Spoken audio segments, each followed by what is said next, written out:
So I'd like for you to welcome Lenny Roberto, pastor. Thank you. I appreciate that, Larry. I appreciate all of you being here today. We have a lot to go over. I wish I could tell you that there was a simple way to change the circumstances in our state and in our country, but the fact of the matter is there is not. What you will see tonight is a very difficult and arduous process that can and will succeed. We have a lot of reasons for it to happen, and we'll cover some of those. I want to go over very quickly before I begin the presentation. The handout that you received this evening, it has a lot of information on it. There's a card on there. That's for you. You can keep that. And if you want to call me, bother me, or any reason you want to get a hold of me, all the information is on the card. If you want to give that card out or a similar card, there are boxes of them out on the table. If what you hear tonight encourages you that there is a solution to the problems that we are experiencing, take cards, but please take only those that you intend to give out. There is a copy of the resolution that we are going to be presenting to town boards and county legislators that's attached to your flyer here as well. And there are some what I call consolidated facts concerning New York. And one fella that I spoke with not too long ago wanted some details on the gas tax. And everybody's concerned about it, not everybody, but a lot of people would be concerned about the gas tax if they knew some of the details about it. In the first 10 years, not one penny of the gas tax went to paving roads and bridges. Not one penny in the 10 years that they implemented the 5 cents per gallon after the collapse of a bridge on I-90. Not one penny of that went to the roads and bridges. In the most recent year, $490 million of the money collected went to the MTA for maintenance on the subway system in New York City. 1/3 of the money goes to administrative costs in New York. And less than $500 million out of $1.6 million ends up on the roads.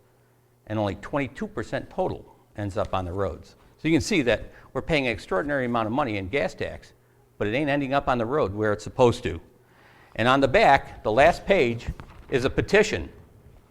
Now this petition is critical. In order to move the hearts of your legislators, we're going to have to get these petitions filled out, and they have to be handed to the legislators in each of the towns by people who live in those towns. Okay, I would love to be able to go to the towns and hand them petitions filled out and so on, but they don't work for me. They work for the people who live in their communities. And so these handouts are going to be very critical for you. I want to give you a little history of Primary Challenge. Now I got to figure out how this thing works here. There we go. Look at that. Isn't that amazing? The history of Primary Challenge. In 2005, I was driving down the road, and I had already been involved in the political process with the establishing of the Independence Party and running for Erie County Executive. I ran for New York State Assembly. I ran for the New York State Senate, and all were failed processes and efforts, but I learned a lot about the process of getting people on the ballot, how it works, and so on. And I thought, it was time for me to move on. And I was driving down the road one day, and I was listening to Sandy Beach on the radio. And some guy called in, and they were having a conversation about the way things are in New York, how corrupt New York is, and why do we keep electing the same people over and over and over again, even though we don't want these people to be in leadership over us. And I knew that what was going on was the system was rigged, and you weren't party to the election. And so I started an organization called Primary Challenge to confront that, and I had been thinking about it for some time, and I pulled over to the side of the road, and I called into Sandy Beach, and I sat there for about 30 minutes, and I told Sandy what I was going to do, and I said, when I get this started, I'm going to go after these legislators. And Sandy said, you get it started, I'll give you time on the air. And I said, okay. So I put it together. I called him up. He was true to his word. He gave me an hour on the radio for free. We started Primary Challenge in 2005. In the first election that we ran against members of the Erie County Legislature. There were 15 Erie County legislators at the time. Primary Challenge fielded a candidate against every single one of those legislators. Some of them withdrew from the race because they didn't want to suffer the embarrassment of losing. Others lost, and in that 1 year, we replaced 8 out of 15 Erie County legislators. The process can work if you know what the process is. And the problem is you've been fed a process that doesn't work, and you think that's all we have to do. Well, this is going to show you something they don't teach you in high school. This is something that you should have been taught a long time ago. And it's not going to be easy, and it's going to take a little effort, and I hope you'll be patient with me, but there's a lot of information for you to hear tonight. In 2014, Andrew Cuomo, I can't do two things at one time. Andrew Cuomo gave the people of the state of New York an invitation.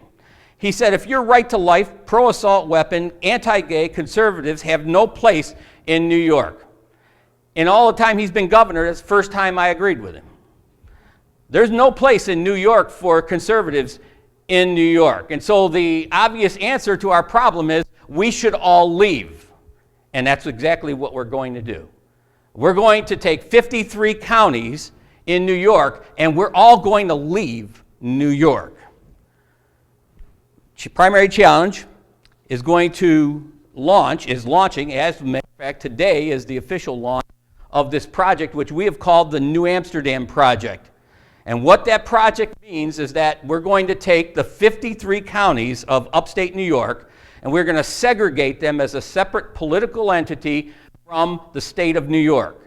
There are 62 counties in New York State, and in those 62 counties, less than 5 control everything in New York. And we aren't in those 5, by the way. So that's what our goal is. The verbiage on here is to afford the people of the 53 upstate counties of New York the right to self-determination. You have a right to self-determination. You are not the slave on the plantation. You are not an indentured servant. How you're treated, but that's not what you are. And so we're going to show you how to exercise your right to self-determination. There are reasons why we want to leave, and the reasons that I have in the presentation are not all the reasons that there are, and they're not all just my ideas. They're other people's ideas. But you will have more ideas than I do at this point, and there are others that will have other reasons. But the first reason is immigration. I should specifically say illegal immigration. No one's really against immigration to New York. I'm not against immigration to New York. My grandparents immigrated from Italy and Sicily to New York. So I'm all in favor of immigration. What I'm not in favor of is illegal immigration. I'm not in favor of people just running to the border and crashing our walls and complaining that they're not being treated right. They should have a paycheck and their housing should be taken care of and give us a cell phone if we need one and all of that stuff. You know, that's not what America was built for. That's not what we stood for, and it's not what we stand for now. If we keep electing the same people to office, that's what we're going to be getting, but that's not how it was intended to be. The second reason is taxation. We pay taxes per capita of any state in the union. We just passed a $175 billion tax bill onto the taxpayers of New York. That's an unconscionable amount of money considering we have roughly 19 or 20 million people in the state of New York. Who's going to pay $175 billion in taxes? And they're complaining that they have insufficient funds to fund the budget that they've put together, and yet they're willing to find monies to give illegal immigrants free college tuition. It doesn't make any sense at all. The people who are running the state of New York are, in my opinion, insane. They're absolutely insane. The third reason is the Second Amendment. There is an open animus in New York against people in our state exercising their constitutional right to bear arms, to protect themselves. And we had a real good example of that just recently. A gentleman in his home confronted two people that were going to rob him and probably do him serious harm, and he shot them both with a gun that he inherited from his father when his father passed away, and he ended up in jail. The legislature is trying to pass a bill right now. I don't know that it has passed yet, but the legislature is trying to pass a bill that will restrict the amount of ammunition you can buy to 20 rounds of ammunition every 120 days. You can't get through a round at a shooting club with 20 rounds. It's just not possible. And so there's an open animus against your right to exercise or your ability to exercise your Second Amendment right. And they're not going to say, we're going to come and take your guns away. We're just going to make it impossible for you to use them, you see. So there's an animus against the Second Amendment. For me, the final straw for me was January, very shortly after the legislature was brought into session, after the Democrats had taken over the New York State Senate. In 3 days, they passed legislation that allowed the expansion of abortion to include killing babies up to 2 hours after they're born. I don't know a civilized society that thinks that's normal, that thinks that's natural, that thinks that's acceptable.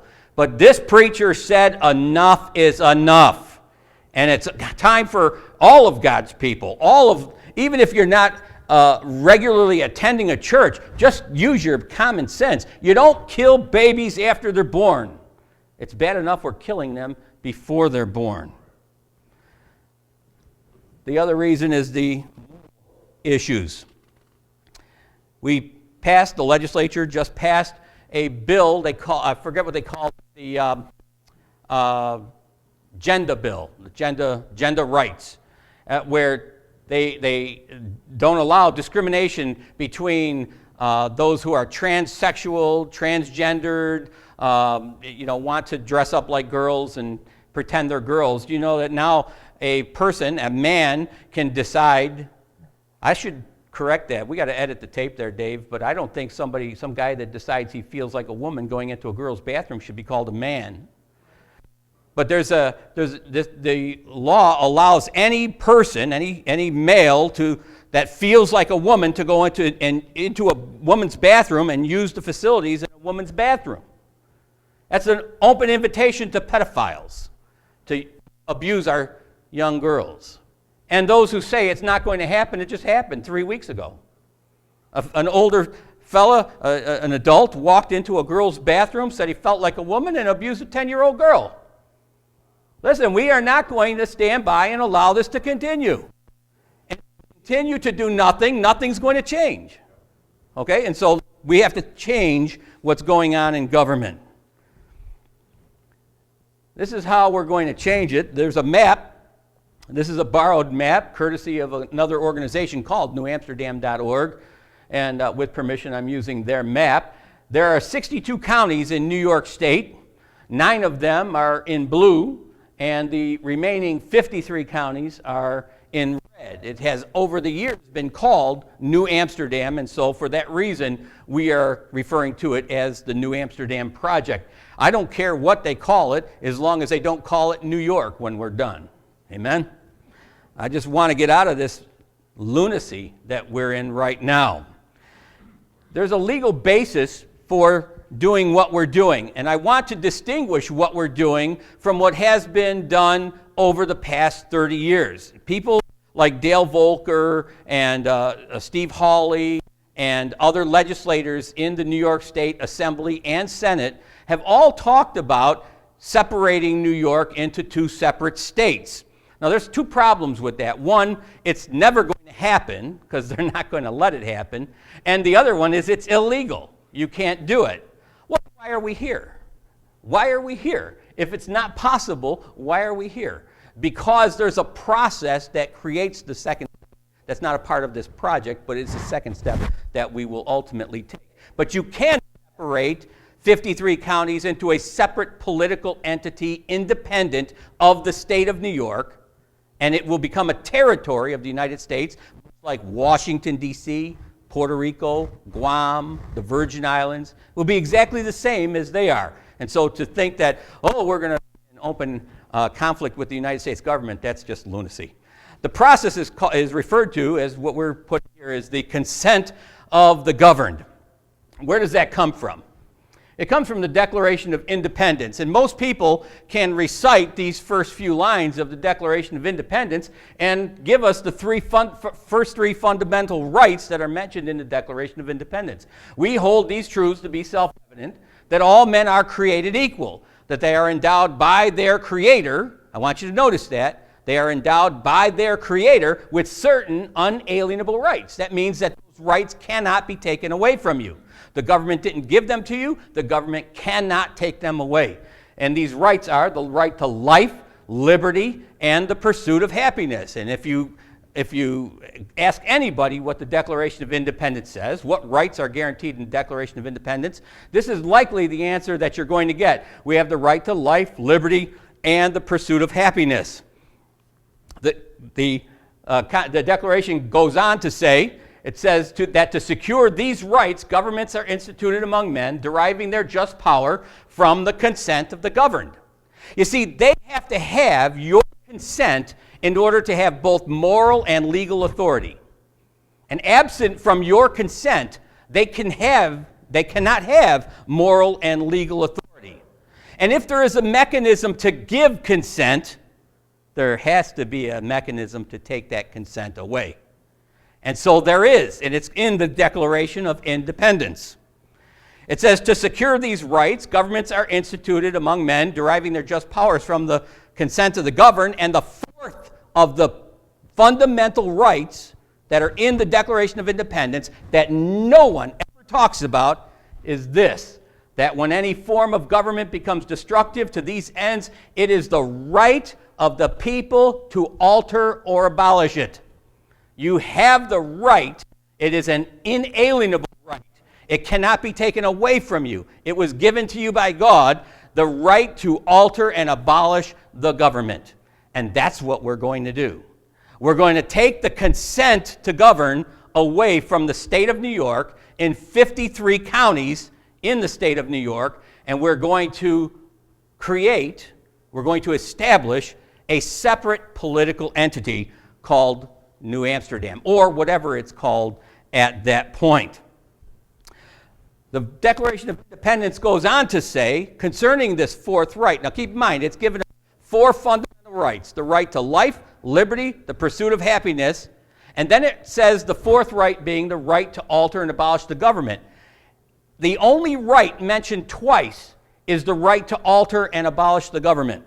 It says, but when a long train of abuses and usurpations pursuing invariably the same object evinces a design to reduce them under absolute despotism, it is the right, it is the duty to throw off such a government. You see, a right is something that you exercise for your benefit. I have the right to freedom of speech. I have the right to freedom of religion. I have the right to due process. I have the right to not testify against myself in a court of law. See, those are for my benefits. But the Constitution went further, the Declaration went further, and said not only is it a right, it's a duty. It's a duty to throw it off, because the duty is not for your benefit, it's for someone else's benefit. It's for the benefit of your children, for your family, for your neighbor, for your friend. You see, when I was on a ship, I stood duty. I understand this term. I stood duty. And I was on guard on my ship for my benefit, but for the benefit of all those sailors that were sleeping until morning. I was their protector. And that's what the Declaration of Independence is talking about.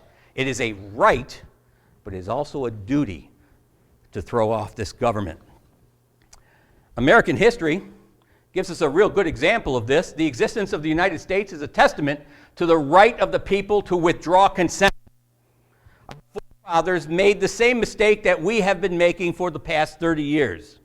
They continued to go to King George and beg for the slaves and the indentured servants on the continent to be relieved of the oppression that was occurring at the time.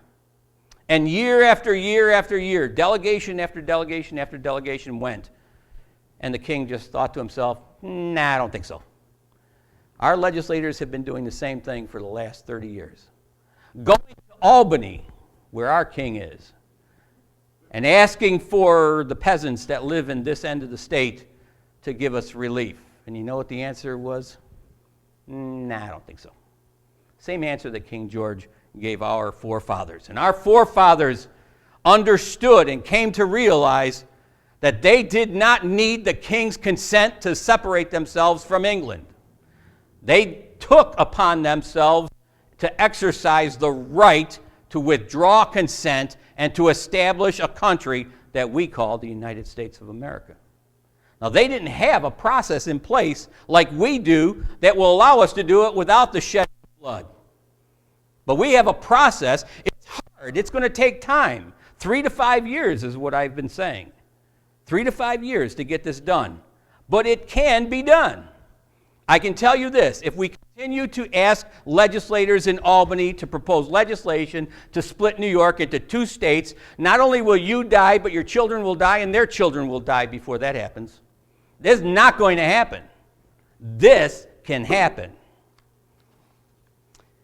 The United States Constitution, I want to give you just a brief history lesson on the United States Constitution. When somebody says, well, is what you're doing constitutional? I heard somebody say that a couple of months ago, is what you're doing constitutional? Well, it's absolutely constitutional. We talked about the Declaration of Independence that guarantees us 4 rights: the right to life, liberty, the pursuit of happiness, and the right to alter and abolish the government. Those are what we're calling fundamental rights. Those are the bedrock upon which the rest of the Constitution sits.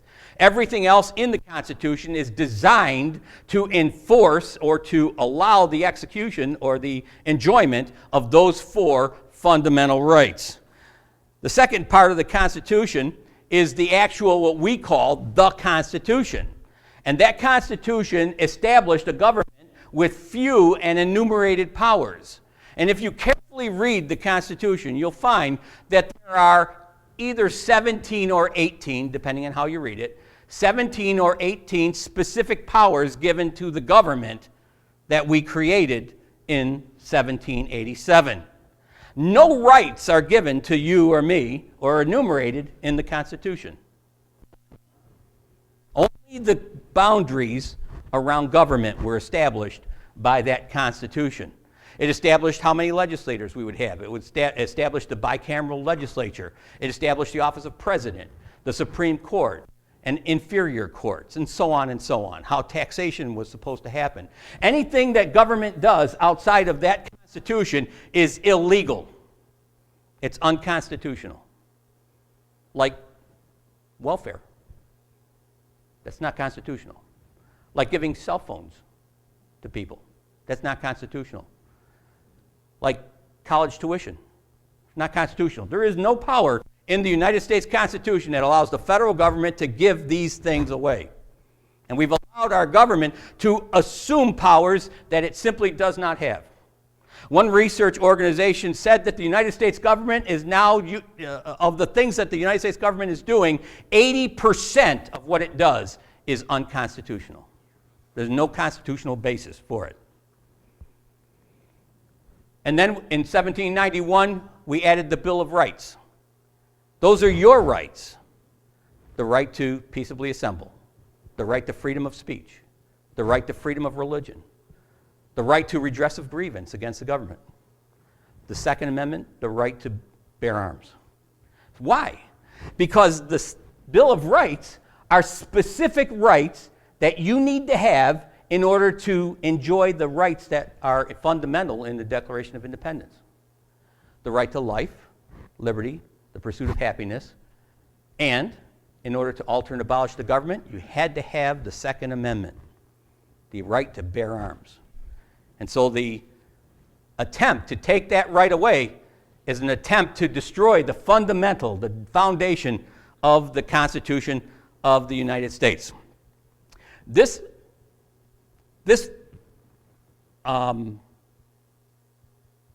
opinion, this right is so important that it's in 48, stated specifically today, in 48 of 50 state constitutions.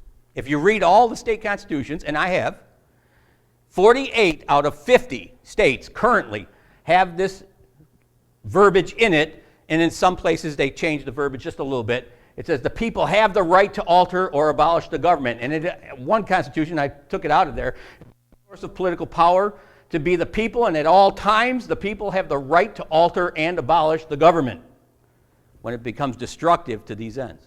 These ends being the right to life, liberty, pursuit of happiness, and alter and abolish the government. You see, you have all the power you need. You just haven't been told how to use it. And that's what we're going to do tonight. How does this process work? Since all political power comes from the people, and when they say political power, they're talking about the consent of the governed. The consent of the governed starts with you. The lowest, I don't want to even use that word lowest. You're the most important cog in this wheel. All power for government starts with you. And we have to get your voice to the town, village, and city legislative bodies. Well, if you live in a town, it's probably a town board. If you live in a city, you have a city council. If you live in a village, you have a village board, and so on. Whatever the most local entity is to you, that's what that petition is for in the handout that you have. We're going to get people to sign that petition that live in that town, village, or city. And we're going to go to that town, village, or city, and we're going to ask them to pass a resolution of separation from New York, expressing your desire to extricate yourself from New York State. And that's where the process starts. It doesn't start with some legislator in Albany saying, I'm going to write a bill and we're going to divide New York into 12 different regions, 3 different regions, 2 different states. That bill is never going to see the light of day. The legislator knows it, the people in Albany know it, and now you know it. That bill will never leave the committee that has to review the bill. But it's great advertising, it's great press for the legislator. But it is going absolutely nowhere, and the legislator knows it. This is how you get it done. You start with you, and you fill out that petition, and you get friends to sign that petition, and you take it to your town board, and you tell that town board, I want you to pass a resolution of separation. It doesn't take a lot of money. It takes a little bit of effort, and it's going to take a little bit of time. But it can be done. There are 1,120 towns in the 53 counties that we're trying to remove from New York State. 1,120 towns. And I would love to be the courier to all 1,120 towns. But I simply can't. I need you to do it. I need people like you to take that petition and sign it, and somebody take it to your town board. And as the towns in the county start to gather this petition and they start passing the resolution, they will eventually pass it up to the county legislature. In some places you have a county legislature like you have in Erie County and Niagara County. In some places you have a county board of supervisors. Regardless of who the head of that county is, those town resolutions will be passed to the county. And the county will have to vote on whether or not to sign and submit a petition or a resolution of separation from New York State. And this is where the political power becomes really powerful, right here at this county level. You've pushed it up through the town and your villages and your cities. You've got enough towns within a county to force the county to pass a resolution of separation, and then the county passes that resolution of separation. After 53 counties, actually not 53, we are using the constitutional requirement of a 3/4 vote to change any constitution. A 3/4 vote would mean 40 counties of the 53 counties would have to pass a resolution of separation. Once that's done, the state of New York loses both legal and moral authority to govern in the 53 counties. They cannot legally govern in this state. And we become a separate political entity. And the county legislators will convene to create the governing body of that new that new entity, whether we call it New Amsterdam. I really want to call it Jefferson, to be honest with you. And I had thought to change the project name to Jefferson, but it was too late. And so at this point, the county legislature will send legal notice to New York State and the United States government that the 53 counties of upstate New York are no longer a part of New York State. We have effectively extricated ourselves from the state of New York. In the process, this 3 to 5 year process, I'm not naive enough to believe that every legislator that's currently seated is going to say, oh, what a great idea, let's do it tomorrow. You know, there's going to be some legislators somewhere that are going to say, no, I don't think I'm going to be in favor of this. Well, the first thing we're going to do is we're going to identify non-supportive legislators. That's the original primary challenge function, is where we find people that are not doing the job for the people that they represent, and we find a candidate that will do the job and get that job done, and we run them in a primary in their own party. And that's what we're going to be doing for the next 2 years. Then we're going to endorse and assist challengers to those candidates in our what we call the primary challenge process. We're going to make sure they get a petition that cannot be defeated at the Board of Election. When I started primary challenge, petition after petition after petition was routinely thrown out at the Board of Elections, all the time, because everyone at the Board of Elections works for one of the two major political parties. And so they stood in the way of people who actually wanted to get into the process and make a difference. And over the years, hundreds and hundreds and hundreds of petitions were thrown out for no good reason, except they did what they were told to do by the Board of Elections. We're going to make sure that not a single petition for any primary challenge candidate gets thrown out at the Board of Elections. We've got roughly, 14 years now? This is 2019. If my math is right, that's 14 years. And in 14 years, primary challenge has not lost one petition. Every single petition that I have reviewed, that I have helped the candidate with, has gone to the Board of Elections and has been unchallenged because they know it came from us. They do not throw our petitions out. Enforcement. What's going to happen when 53 county legislatures send a letter to the state of New York notifying them that they no longer have legal or moral jurisdiction in the 53 counties? Well, they're going to say, oh, well, if that's the way you feel, we're going to leave. Well, that's not going to happen. But there is an enforcement mechanism that we have already in place that our forefathers didn't have, and that is the county sheriff and the county leadership. You see, we're not trying to start a revolution. I'm not asking anybody to lock and load. That's stupid. You can't even get them to vote. What makes you think they're going to load their guns? But we can get them to sign a petition, for Pete's sake. And we can get the town boards to do their job if we're persistent enough. And we can pass that on to the county legislature and have the county legislature pass that resolution of separation. And once 40 counties pass the resolution of separation, it is irrevocable. It is done. We have completed our task, and the county leadership will take control of the transition between the 53 counties and New York State. They will determine what the new name of the entity will be. They will determine the Constitution that will be written on our behalf, and we will have an opportunity to ratify that petition or that Constitution by voting for it. They will be responsible for deciding how much of the debt New York has we are going to absorb, and how much of the revenue they have that we are going to absorb. There's a lot of detail that's going to take place, but you and I don't have to worry about that. We've already elected the people to do that. They're already there, and they're capable of making this transition. We just have to give them the consent to do it, and that's what this is all about. This is the political realities that we are living under today. In New York State, the registered voters, 50.2% of the registered voters are registered Democrat. Now, I'm very careful to say I don't want this to be Republican versus Democrat. Okay? I don't want it to be that. I want it to be right versus wrong. But today, the Democrats are on the wrong side of right. Amen? They're on the wrong side. They're killing babies after they're born. They're and so on and so on. In New York State, only 22.6% of the people are registered Republican.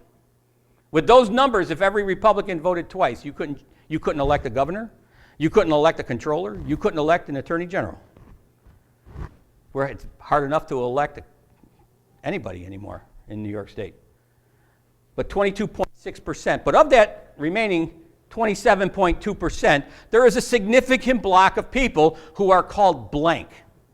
There are conservatives in there, and there are Independence Party members in there, and some smaller minor parties. But the vast majority of that 27.2% is blank, and they lean to the right. They lean to the Republican side of the political aisle. If we were to affect this change, if we were to make that change today, 36.8% of the registered voters in New Amsterdam would still be registered Democrat, and only 32.2% would be Republican. There would still be a disadvantage of approximately 4 points. But 31% are blank, or conservative, or independents, and they lean to the right. That 4 percentage points is insignificant in the grand scheme of things. We could elect a governor, a controller, an attorney general. It would probably be a slam dunk, actually. Let's talk about what the benefits would be if we were able to affect this change. Now, keep in mind, the benefits that I'm going to lay out here are benefits that would be real not after we make the change and become basically a territory of the United States, but once that territory applies for admittance to the United States as a state, they would become a 51st state, okay? And so these things would happen. Actually, this one would happen immediately. Western New York, or upstate New York, represents 9 electoral votes presently for the presidential election.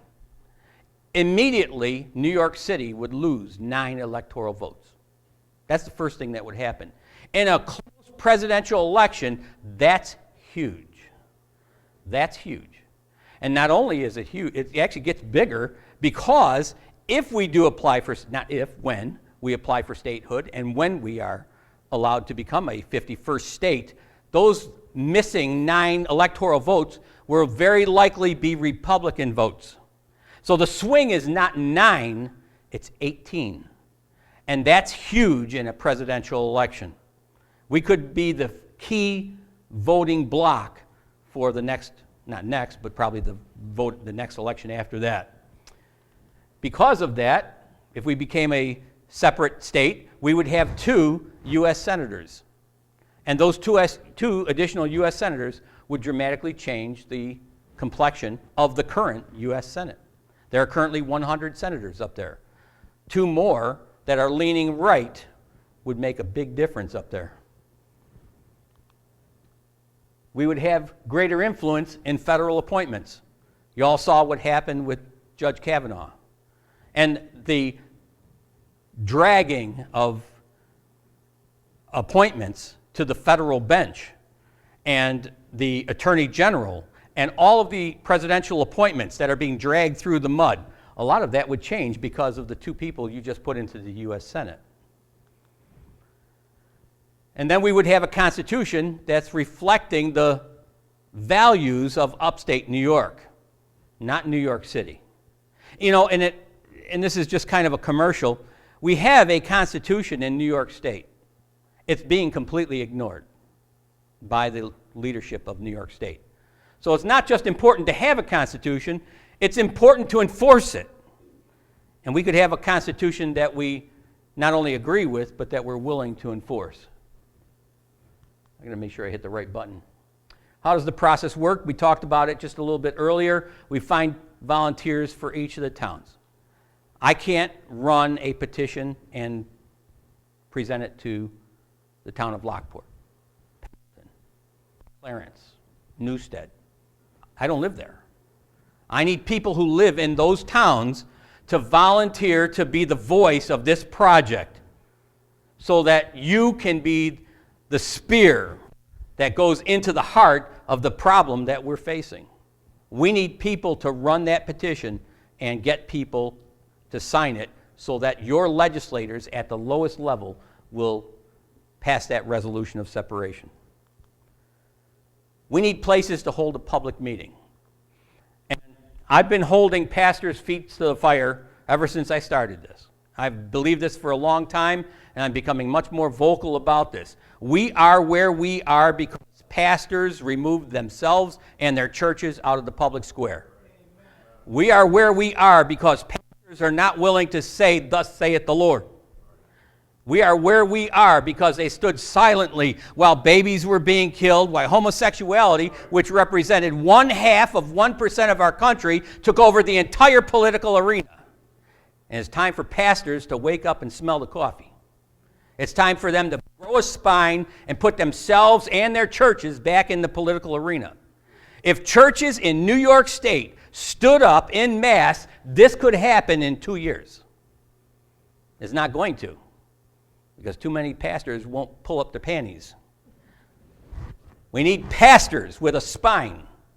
We need churches to stand up. I'm grateful for this church. This is the second meeting that we've held here. And I'm grateful that this church is opening its door, because if I have to rent a facility, it just makes that transition, that process, that much harder. If a church will volunteer their facility, we can have the meetings in place for essentially nothing, except the advertising cost. We need places to host a meeting.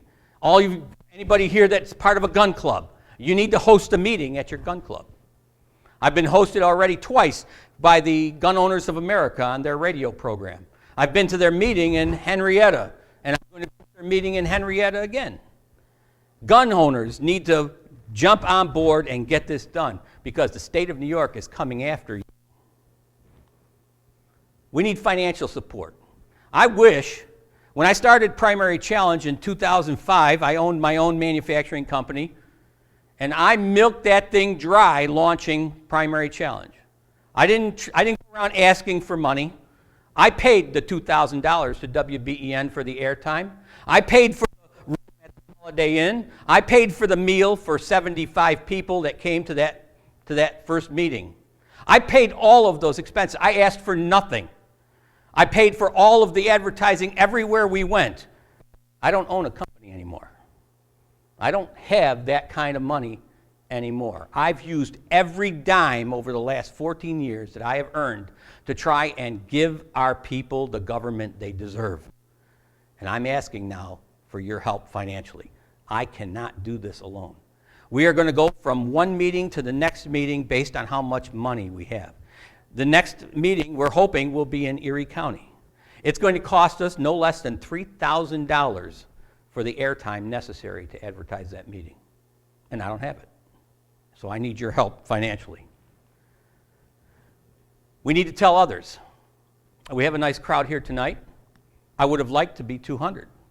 We need to tell other people what's going on. We need to tell them there is a process. There is a constitutional process that will allow you to take your country back, and get them to believe it, because I believe it. And unless we do this, and I love all these people who have great ideas. There are a lot of good guys out there that are doing what they were taught to do. Let's just pass a piece of legislation at the assembly level or at the Senate level and see what happens. I can tell you what's going to happen. Nothing. Nothing's going to happen. This can happen, but it can't happen without you.